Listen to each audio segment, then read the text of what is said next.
Welcome back, everybody. If this is your first time here, do me a huge favor, hit that subscribe button below. But today's topic is all about what is going on here in the Austin housing market. So follow along, tune in, let's get going. So we're going to keep this short, sweet, and to the point because I think nobody wants to sit here and listen to me talk for hours and hours and hours. And so let's just look at what is going on in the Austin housing market. And if we look at this time last year, we had less than half a month of inventory. The market was going absolutely insane, and we were seeing homes go for $50,000 to $100,000+ over asking price. And I got to tell you, today that's not the case. We're sitting at about 3 months of inventory currently, and that gives buyers an opportunity to get out there, have options, sit back, make a solid offer, and get into the home that they want. Now, I know what all of y'all are saying. Interest rates are a lot higher than they were back then. You are absolutely correct. We will probably never see sub 3 interest rates. It just isn't going to happen again. So we've got to come to reality and face that decision of whether or not we truly want to buy a house. And if the answer is yes, then guys, let's take the opportunity. Interest rates have dropped here recently, and so you have an opportunity to find an amazing deal, get into a home that you want. Yes, your interest rate is higher than it was last year, but it's no different than it was pre-pandemic. And home prices are actually coming down.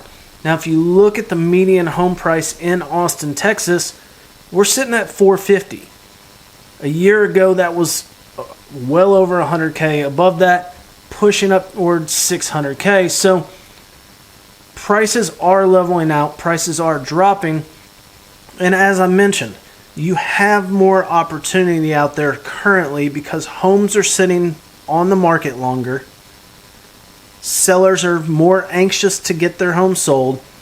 And if they purchase that home pre-pandemic, then they still have a lot of equity in their home, and everybody at the end of the day is happy because you're getting a solid deal on the purchase side, the seller's getting a solid deal on the sell side, and so you have all this perfect storm, if you will, of being able to get into the home that you want.